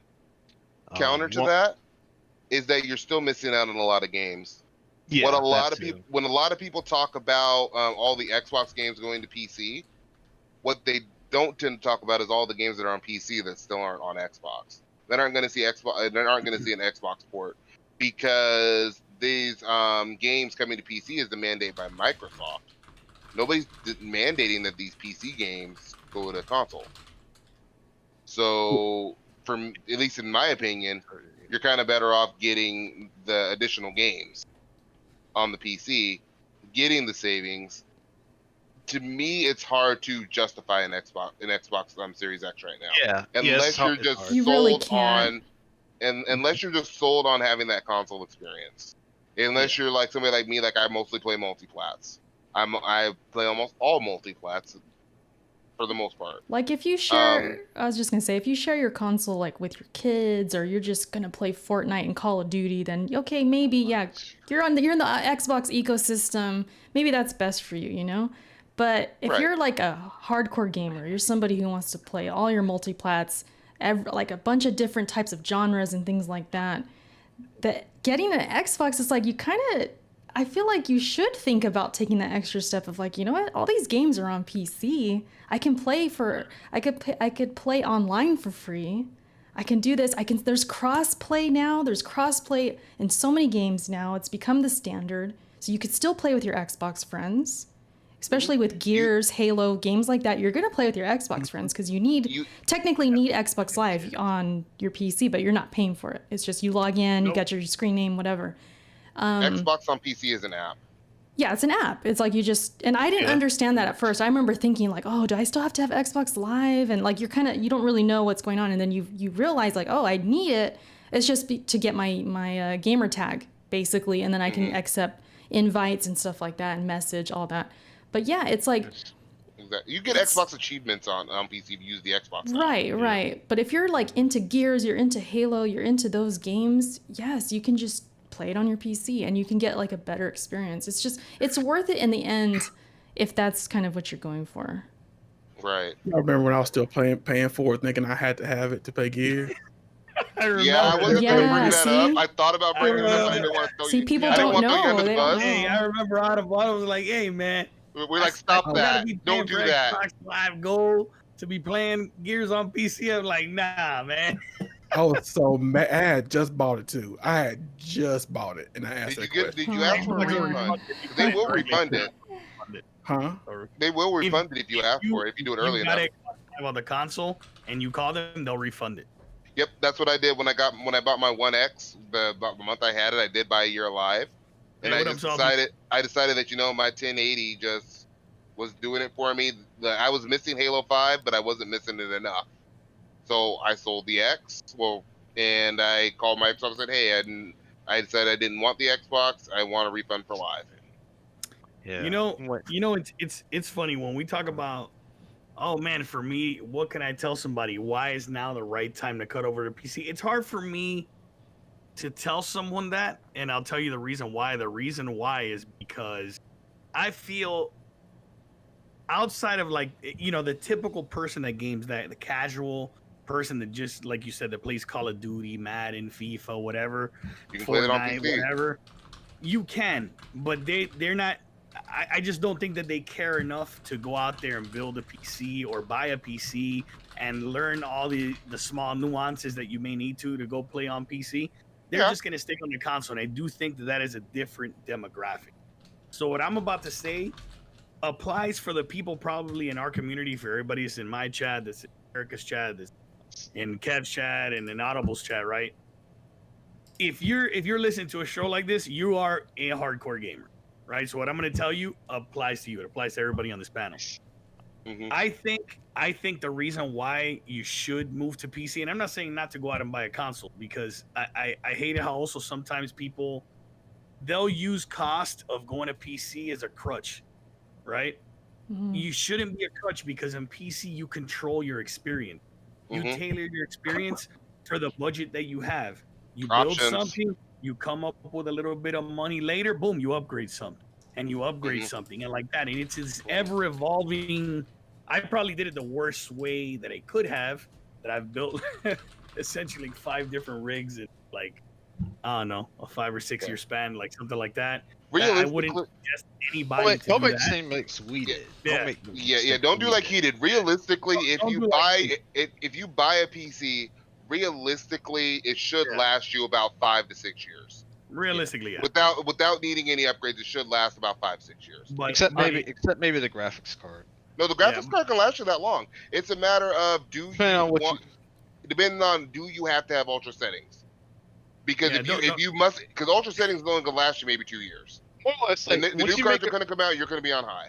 I think if you make a resolution jump, then that need to upgrade might go up for you. If you jump, if you play at a different resolution, then that might change. It will, but how important is resolution to you? That's an option that you have. After playing it, consoles is the only resolution you have. But as hardcore gamers, like, look, man. I mean, I think that the PC should be a platform that you spend some time on. Right. And the reason why I say that is because, okay, fine. When you talk to, let's say, PlayStation fans, I'm not going to include Xbox here because all of Xbox first parties going to PC day and date. And I do believe that that's going to be the case with PlayStation 2 at some point. I'm not saying now. I'm not saying in 3 years from now. I'm just saying the train's moving in that direction. Mm-hmm. And one and one equals. I can see that. I can kind of see that. No, it's definitely gonna happen. It's just people in the community, they don't want to hear reality. Like they can't look at things objectively. Well, you have to keep in mind the normal people in the community, and the fanboys. Like a normal person, I'm gonna bring up in my chat, Dimension Inferno Gaming or Gaming Inferno. He brought up a good point. The reason he wants a Series X is because he likes having physical media. He likes having the game disc. And that's a good reason to have Series X because these Xbox games on PC, they're not coming on disc to PC. You're downloading them off of the Xbox app. You're downloading them off of Steam. That's it. Now listen, this is what I say. If you tell me you want to buy PlayStation because their games are not coming day and date to PC, cool. That's fine. But if you are a hardcore gamer and you are playing a multi-plat game on a console, I don't know, man. Like it's not a subjective thing that it's subjectively better. No. It's exponentially better on PC. Frame rate wise, graphic wise, and again, people always throw the cost card as a crutch. It's your choice. If you want the best experience and you want to drop $1,200 for a 2080 Ti because you can, and you want to max out every single game and play the best possible version of that game, well, that's an option to you. You know what I'm saying? If you want to spend a little bit less and still have a way better experience in console on those multiplats, you can have that. You just got to make a decision on what the budget is. And I just think as a hardcore gamer, man, if you don't have a PC and you're not spending time on PC, it just doesn't make any sense to play multi-plat games, paying for online on a plastic box, right? When you can have a better experience and spend less money in the long run. Spend less money. The one time where I will wholeheartedly recommend getting a console, and this time I'm going to actually recommend getting a PlayStation. Okay. You only play JRPGs. Like, that is your thing. And there are people out there like that. You're going to get most of the best JRPGs on PlayStation. That is the best place to play solely JRPGs. I would agree with that. 100% give you that. I'd agree with that. Yeah. I just think as a hardcore gamer, especially like people in our community, and if you're a content creator especially, I just think a gaming PC should be something in your arsenal. If you're getting on these podcasts every single week, and unless you got a PlayStation or an Xbox and that's all you game on, and at the end of the day you spend 99% of your time playing multi-plat games and the PC is not part of your arsenal, I just think you're missing out on something out there that's not subjectively better, it's exponentially better. And I just want everybody to experience it. I want everybody to have that same experience of like, wow, like, you know, you look at it and you get blown away by this new experience. You're like, wow, dude, I just walked into something I've never seen before. You know what I mean? Right. And I just want that for everybody in the community to experience that for themselves. That's all. It's a whole new world. And even on top of that, then when you get into mods, you get into some of the PC exclusive games. I know people are kind of iffy about PC exclusives. There's so many out there. A lot of them actually are interesting. Some of them are trash. There's so many of them out there. You're going to see a lot of trash. You have to be selective about what ones you pick. Right. But the good ones out there are really great. Like, I'm going to rant and rave all about Total War. Total War is my favorite new IP that I discovered this generation. The Melodic Pun, don't waste money on RBG Lights 2. Put money towards performance. I agree with that. Unless you got money if you got money to burn, then knock yourself out. But save money on that. Yeah, I like my RGB. I'm not going to lie. I do like it, but that's good advice. But I like my RGB. Can I give some props to Microsoft and Xbox? They don't get a lot of wins out here, but I'm going to give them a win. I do feel like this. I don't know if you guys agree or not, but I feel like they're ahead when it comes to this. They future-proofed their brand, not the Xbox brand, but like the Xbox games and Game Pass and all that's leading towards a future that I think Sony eventually is going to get there, but they're taking longer. They're gonna blow up your Twitter timeline, Erica. That's it. It's a wrap for you today. It probably is, but I do think that they're ahead in as far as centering around the PC, because the PC is the future. It's what is going to be the Microsoft was already ahead. Like people forget that Microsoft shot themselves in the foot during the 360 generation. They were already putting games on PC during the original Xbox. They tried to sell live on PC. It didn't work out. Halo and Gears was already on PC. Yeah, the original Halo, or the first two Halos, the original Gears were on PC. They were ahead of its time. They tried to sell Xbox Live. It didn't work out, and they dropped off a PC. And then over that duration of that generation, PC got easier to use. It got cheaper. Got more accessible. I really think the big change was content creation. People started to see all these games on YouTube. Minecraft was probably a huge one because you had all the mods. And people started seeing, hey, PC really is accessible. Hey, we could do all this with PC. And they started seeing people actually doing it. And I think that's a large part of what helped expand it. Helped expand what was going on. Yeah. And, Microsoft, I think they saw this, and I think Phil Spencer, honestly, I think he's just I think he has a better business mind than Don Matrick from what I've seen. I can't say that for sure. Donnie I don't know the man, obviously. You what? I said Donnie the goat. Nah, I was never a fan of Don Matrick. Even in the 360 days, I was. I didn't know who he was, but when I saw all these policies, I'm like, what are you doing? I'll tell you this. If you were a console gamer, I was. If you were a console gamer, like you were a console gamer right now, you would tell me I would much prefer Don Matrick. If you only played on Xbox. If you only played on Xbox. The reason why I say that is because that dude was about that life in the sense of like, oh, he's playing like cutthroat. Yeah. You know what I'm saying? He was the GOAT. Like he's going to go out there and he's going to get the third party deals and he's going to lock up the second party deal and he's going to try to create. Listen, look. I don't even like that Sony's doing that right now, though. That's been going a minute. Fuck Spider-Man right now. I'll skip Spider-Man to not play at 19 FPS. Like, I don't see the value in cutting content from others to make your version look superior. If your console can't stand on its own 2 feet without withholding content, then how good is your device really? Games and consoles aren't the same. Hey, the Melodic Pun tells me Don Matrick wanted to take away your gaming right. The reason why I don't agree with that is because everything that Xbox got killed for in 2014 is presently happening right now. Mm-hmm. Right now. It's just Xbox was way ahead of the curve. Like when these guys were talking about DRM and all that stuff, what do you think's happening when you're buying digital games on the PlayStation right now? Right. You know what I'm saying? Like, let's keep it 100. You own a license to the game. And that was always the case. You just had a license to the disc. You had a license to the content on disc. The difference was you could sell it. You could trade it. But go and mod a game on your console and watch how fast your console gets banned from Xbox. Oh, there you go. Peter Moore was best with Xbox. Yeah, Peter Moore was cutthroat too. I remember him. He was about that life. Mm-hmm. He was about that life too. He's about that life. Yeah. Oh, yeah. Phil out here, he just wants... I like Phil because Phil is trying to make things more open. Hey, listen, you're going to like Jim Ryan, too, because he's going to bring all them PlayStation games to PC. Hey, I'm all for it. Like I said, I'm about options. So if they give people if they give me options with their console, hey, great. Jim Ryan is the PlayStation's fans' Phil Spencer. Just give it time. But only thing I'm hearing from and maybe it's because it's the crazy PlayStation fans, because every platform has its crazies. Oh yeah. All I'm hearing, Jim Ryan is going to destroy PlayStation, and Jim Ryan is evil in this. And like, normal PlayStation gamers don't give a fuck that the Horizon came to PC. At all. Normal Xbox gamers don't give a fuck that Halo's coming to PC. And it's no different than, normal PC gamers don't give a fuck when, a game that's like, for example, Divinity Original Sin. Very good PC game, got all kind of great reviews, rave reviews, awards and shit. It was exclusive on PC for like 2 years. PC doesn't give a fuck when that shit went to console.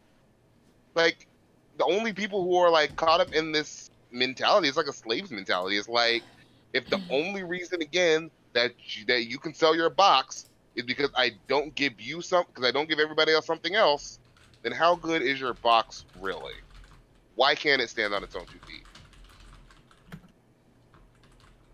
So you know what? I hear this a lot in the community. So Melodic Punk said, where is it? Something that like, oh, I like Phil, but he made an Xbox irrelevant. And I agree and I don't agree, right? Because this is something I hear in the community a lot, right? Oh no, because the games are coming to PC. So why would you buy an Xbox? But that would also assume that you game on PC. Or that you're going to.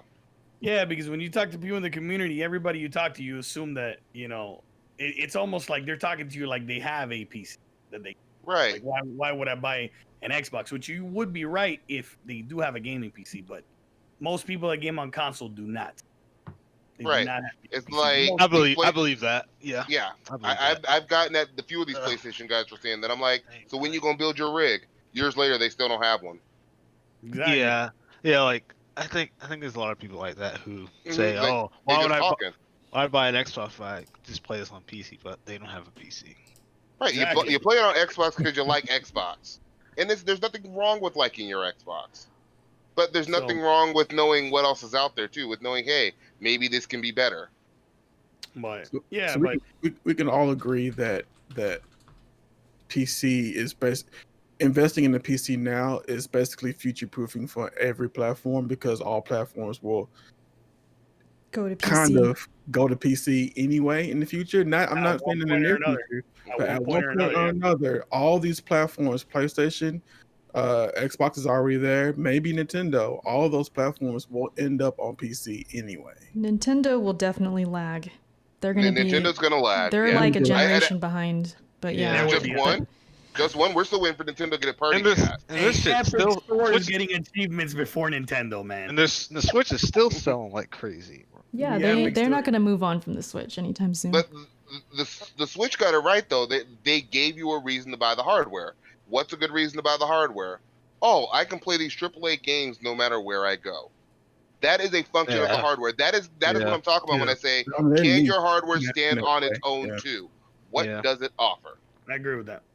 Yeah, that's what I'm talking about when I say that. Like, holding games back doesn't do that. I think PlayStation should really, really hang their head on VR.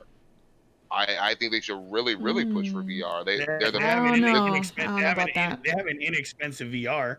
Right, I think that's the reason why it's sold. It had sold a lot in comparison to other VR solutions. Right. Driven on console. Well, that is cheaper. It's cheaper than a VR rig on PC. So I don't think we're ready for that. It ain't time for that yet. You don't think we're ready for consoles leaning on VR? No. Well, my point is that maybe leaning might be the wrong word. Push the hardware in a way that makes sense for you to want not only the games but the hardware too. Because people talk all about these games, but they never talk about well, why do I like PlayStation? Oh, I like God of War. No, you like God of War, but why do you like the PlayStation? Yeah, they're not the same thing. But people have such a hard time separating the two. That's why I'm definitely like, okay. PlayStation, it's the exclusives that really push the hardware. Mm-hmm. And the ecosystem and just, I mean, the PlayStation brand is huge. Like, I don't even know if many gamers care like about like, well, what is this hardware doing for me that the Xbox doesn't do? Like, I don't think people think like that. They just see like Spider-Man. Okay, I'm getting PS4. You might be right. 100%. You know, you might be right. It may. I don't know. I still think that's a good venture for them. Even if they give you like that killer VR app. Give you a reason to want to get into VR. It's cost effective VR. Yeah, maybe in 10 years. Yeah, 10 years. By then, you know. I'm thinking on PS5. Hell, the PS4 Pro was supposed to. I mean, how much did the VR sell? It only sold like what, 3 million or something, 4 million? I don't even know. Like that. It's small for the. Like, we ain't there yet. We ain't there yet. Oh yeah. I look at VR now. I look at PC. Like I don't know nothing about it, and it looks expensive, and I'm just like, I don't know.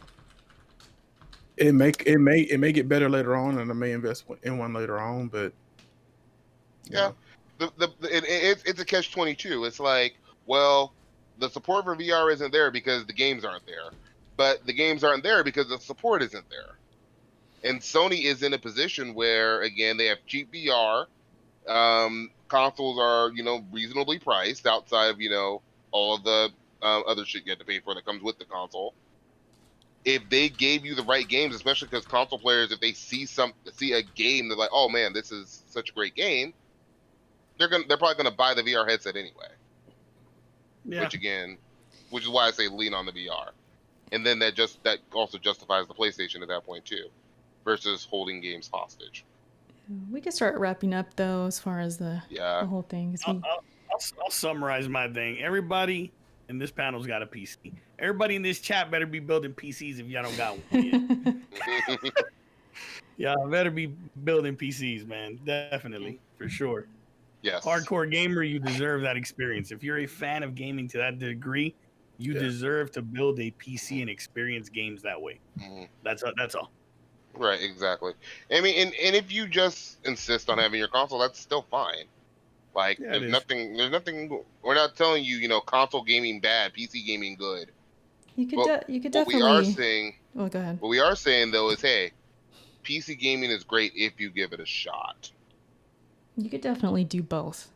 Yeah. Totally. I mean, you can definitely shift back and forth and go on your Switch, go chill on your couch, then come back to your PC and maybe not Merc, but the rest of us. Yeah. If Switch decides to make some more games, damn, it's been dry. But you guys get what I'm saying. Like, there's something for everyone, and every situation's different. Like, again, content creators, I don't know what to tell you, man. Just do it. Just do it now. But for everyone else, really think about like what experience you're looking for. If you're a Gears head, Halo head, shoot, think about it. Seriously, think about it. Absolutely. Agree with Xbox gamer and all that. And then you can still have your PlayStation and do what you gotta do. But Halo 3 is great on PC.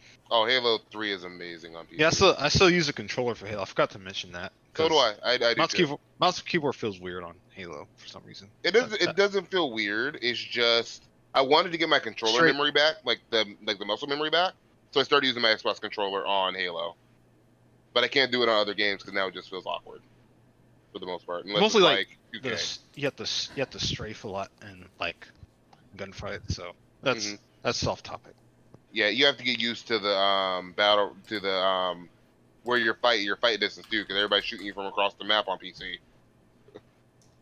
Yeah, but all right, well. Yeah. If you haven't seen, and I'll just say this: if you don't know what we're talking about, and you haven't seen, a powerful PC at work, go visit a gaming cafe or a store that may have one on display. Go see it, because until you see it, you're not going to really know what we're talking about. Go experience it. Go find a friend that's PC gaming, and just take a look at it. Just try it. If you have like a Fry's or a Micro Center in your area, I know from Fry's, I have that in my area, and I've heard about Micro Center. They have PCs on display, and they'll let you play on them. They're usually there. They'll have 1 or 2 games installed just to try it. Well, let me say one more thing before I'm done. I know there's going to be some like maybe potential PC gamers or console gamers that are going to be listening to this and think like, they don't know what they're talking about, and we're like maybe getting something wrong, maybe some number we got wrong. I wanted to approach this as like a very basic like console gamer going to PC, like just the basics and like layman's terms, and that's I credit myself on my channel because I usually go about my channel in that way, whether it's video games or I'm breaking down some certain combat system or something like that. I always put it in layman's terms because that's how I talk. That's what I know. I'm not going to pretend to know things. So I'm just hoping this came across as approachable and digestible and like easy to kind of follow. And that was my whole goal with this whole thing. Like just everyday gamers that went from console to PC. That's it. Mm-hmm.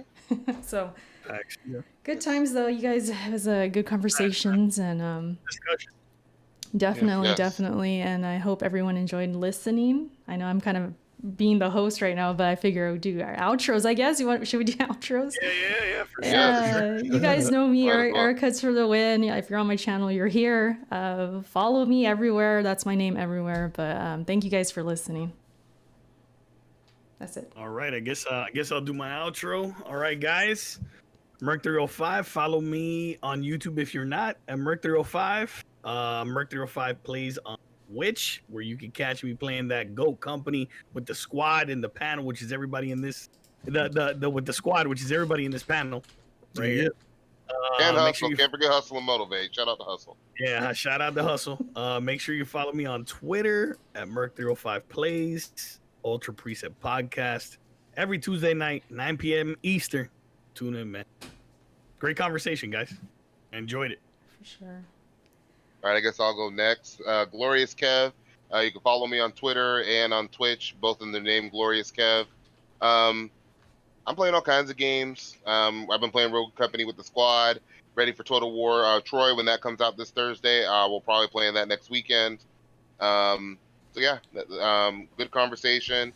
And if you have questions, feel free to reach out on Twitter. I'm always happy to help. Ryan? I ain't got no outro. I'm good.